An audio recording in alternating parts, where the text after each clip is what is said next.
From the Weather NorCal Command Center, this is your evening update. American Door Company has been family owned and operated for over 29 years, supplying Northern California with quality garage doors, garage door openers, and installed with the best service you'd expect from a locally owned company. We serve all of Northern California from Willows all the way up to the Oregon state line. Give us a call today. Well, good evening, everyone. I want to start off your evening forecast with some amazing photos you all sent me. I asked this morning for you to send in your pictures. I usually ask you to tell me where you live, what your elevation is, and if you happen to know how much snow you got as well. So I want to thank JC for sending in this picture from Coffee Creek at 2,600 feet. Just a beautiful shot up over there. We take a look at Mount Shasta at about 3,500 feet. I don't know her exact location, but Ursula, thank you for sending in this image. Looks like you were out enjoying the beautiful, albeit cool, scenery with your morning coffee. And by the way, I would like to note that I do have a personal connection with Ursula. She's a very good friend of my wife's, and they spend time together. She lives out in Mount Shasta. My wife likes to go visit her out at her shop as well. So that's a lot of fun, but nice shot out there. Let's take you out to Lake Shastina at 2,900 feet, courtesy of Marty. Look at that nice little dusting of snow there at 2,900 feet. Thank you, Marty, for sending in that image. This looks like security cam footage, but you know what? Still effective, beautiful, 4,300 feet here, courtesy of Sue Scott, thank you. Looks like a plow maybe went through and helped to kind of clear out the roadway there. Now, Weaverville, the center of town is about 2,000 feet. I believe this is up north on Highway 3 at about a higher elevation at 2,600 feet, which is why we were able to see some accumulating snow there. I mean, even just that 500-600 foot difference can make a big difference when it comes to how much snow you'll see. Looking at Wairika, this is in downtown Wairika, 2,600 feet, courtesy of Roxanne. Looks like just some slushy accumulating snow there. Didn't amount to much, but still, the big fluffy snowflakes make for a beautiful sight. Thank you so much for sending in your images. When I ask on Facebook, you can also go to the Weather NorCal app, scroll at the very bottom, and it says photos. You can share your photos there and share them directly from your phone, and I get them into my weather computer, and I can share them pretty quickly and easily there as well. All right, so here is the deal. It will be cold tonight. So the cold air that came in to give us the low snow levels, if we get enough clearing tonight, and that's anticipated to happen, that will clear things out here tonight and into tomorrow morning, that will allow temperatures to drop down into at least the mid-20s for some of us in the valley. Not to mention the single digits and teens for some of the higher elevations. But on top of that, we've got more rain and snow in the forecast. But it's going to be probably sometime around Friday into Saturday that we'll see our next round. After that, we go into Sunday and into early next week. We're actually expected to see drier and even warmer conditions in the forecast. All right, so here's your forecast for tonight. We take a look at the north coast. Temperatures dropping down to the mid-30s, so obviously not as cold there. But we will be looking at inland areas dropping down to the low 30s, maybe even some upper 20s for some of the inland areas, and of course, maybe even some fog developing. Out in Trinity County, you're dropping down into the low 20s, maybe even some upper teens there for tonight. And take a look at the valley. So on average, somewhere in the mid to upper 20s. Some of the colder spots in the valley could even drop into the low 20s. We'll see. Again, it just depends on if we get that clearing here overnight. Taking to Siskiyou and Modoc County, I think in Modoc County, we could see some single digits, but in Siskiyou County, probably somewhere in the teens. Even in the east, some of the eastern mountains, we could see some single digits there. Bottom line, it is going to be a cold night tonight and into tomorrow, but we're still seeing some of that moisture kind of streaming on through, but behind it, we do have those clearing skies, and not to mention that colder air moving in. So let's take a look at Futurecast, walk you through the timing here, and you can see as we go into tonight, 10 p.m., yeah, a lot of the rain and snow is pretty much gone at this point, minus a few flurries here and there. We take you into tomorrow morning. This is the key right here. If it's clear that we see right here, you can bet it is going to be a cold, cold night and early morning hours here. So be prepared for that. And then as we go into your Thursday at 5 p.m., we start to see the clouds move in, but not much in the way of rain, if any. There may be a few isolated sprinkles or light showers for parts of the north coast tomorrow, but that's it. And then Friday morning, we're going to begin to see signs of the next storm system moving in. So 8 a.m., it's still dry for most of us. We may see a few flurries developing in Siskiyou County, a few showers developing along the coast as well, but by the time you get into around the noon hour, heavier rainfall for the coast, Snow getting a little bit heavier in parts of Siskiyou County, not to mention in northern Trinity County as well. And maybe even a few flurries out towards Modoc County. This is noon on Friday. Otherwise, the rest of us are still dry at this point. Now we'll take you into the late afternoon hours and the evening. Heavy rainfall once again for the coast. Looks like some heavy snow and rain for Trinity County, but I do expect higher snow levels with this storm system.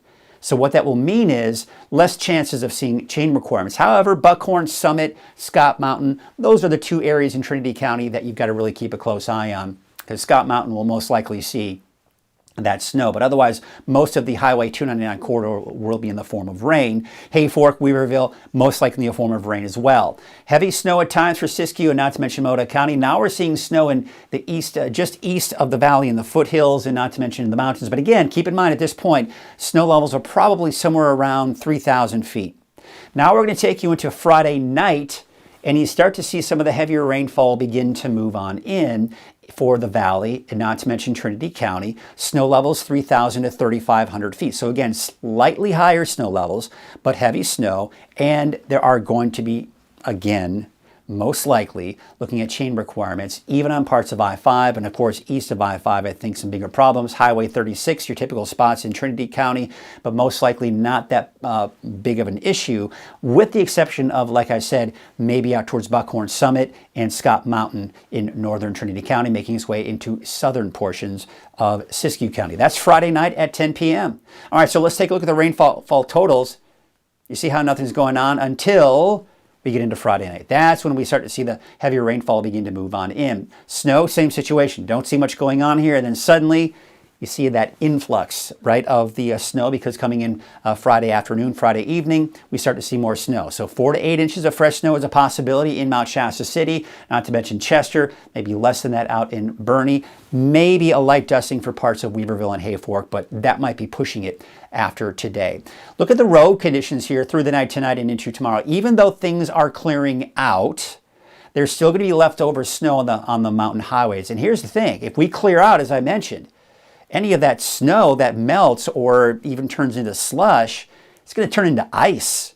So we're going to be looking at some very icy conditions here, especially off to the east, where we do expect single digits and teens for those early morning lows. So keep a close eye on those road conditions and play it safe. Just give yourself that extra time if you do need to be on those mountain highways late tonight or early tomorrow morning.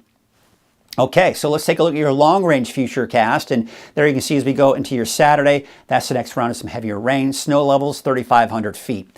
By the time we get into Sunday, it's drying out, and it looks like at this point it should, for the most part, stay dry.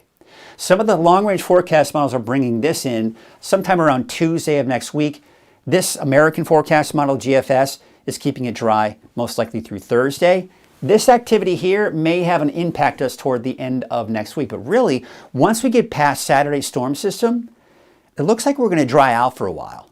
That being said, you can see the precipitation outlook is, not a ton of rain, and we still have that warmer air which is going to move in. And I've been showing you this the last few days, but it looks like we are going to see this ridge. We're just going to focus on this right here, this warmer air. This will be building in next week, keeping us fairly dry, and on top of that, giving us temperatures a little bit warmer than we've been experiencing here. Now we take a look at our wave heights, and you can see they will be dropping here for your Thursday. Now as we go into your Friday, watch what happens. They're actually going to drop even more. But look up here, you start to see some of the yellows. Those are higher wave heights with that approaching storm system. So by Friday night into Saturday, we're probably going to be looking at increasing wave heights. Here's a marine forecast for your Thursday. South winds at 5 to 10 knots. So again, looks like better conditions out there, but there will be that chance for rain here throughout the day. All right, let's take a look at tonight, and there it is. Temperatures are dropping down in the mid to upper 20s. It's going to be a downright cold night tonight for the valley. And look at these temperatures off to the east. We could drop down into the single digits, around 7 for Alturas, 13 in Susanville. Obviously not as cold, but still cold out in Trinity County, around 24 for Weaverville. I think we could see some upper 20s in places like Hoopa, and not to mention out in Willow Creek. But there you can see right here, still that chance for showers and thunderstorms, most likely in the evening and early overnight hours, but after that, things will start to kind of dry out after that. Do want to mention that we should just make sure we take the necessary precautions. If you haven't done so already, it's a good idea to start thinking about wrapping your outdoor pipes just to avoid bursting pipes, especially when we start seeing temperatures that we're going to see here for tonight and early tomorrow morning. So we also should be watching your plants, bringing your pets, and of course make sure they're loved ones that are, you just make sure that they have heat, that they can stay warm during these cold nights. All right, let's take a look at your Trinity County neighborhood forecast. And there you can see for your Friday, 2,500 feet. We're back up to about 3,000 feet by Saturday. And then by Sunday, it dries out. Let's take a look at your North Coast neighborhood forecast. Temperatures in the 40s and 50s for your daytime highs tomorrow. Taking a look at your Thursday forecast northward, 50 in Smith River, Crescent City about 49 degrees, and there you can see Hoopa about 44 degrees. Here's your Siskiyou County neighborhood forecast. It's going to be another cold day tomorrow. Look for a high of only about 35 degrees for Mount Shasta City. Dunsmuir about 38 degrees. There you can see Happy Camp. You'll see a high of about 38 degrees. And your Modoc County neighborhood forecast. Tule Lake about 28, Canby 30. There's Cedarville with a high of 26 degrees. And how about California Pines as well as Alturas, about 30 degrees for your daytime high. Eastern Mountains, cold here as well for your Thursday. Look at Westwood, only about 28 degrees. Chester about 34. There you can see Greenville about 36 degrees. Paradise still a bit warmer at about 44. And looking at Susanville, a high of about 32 degrees. And your Valley neighborhood forecast brought to you by Haas Farms. Temperatures upper 40s to low 50s. Got chances for rain Friday evening. So it'll be dry tomorrow. It'll be dry through the first half of the day on Friday. Then by Friday evening, the rain moves in. More rain on Saturday. Let's take you up north. There you can see out towards Whiskeytown, a high of about 45 degrees. City of Shasta Lake, 48 degrees, 45 for Lakehead, and Palisadro, a high of 50 degrees. All right, let's take a look at your 7-day outlook for Redding. There's that evening rain coming in on Friday, but dry through the first half of the day. Then the showers. Rain will be heavy at times, especially Friday night into Saturday morning. Sunday it dries out and should be dry at least through the middle of next week.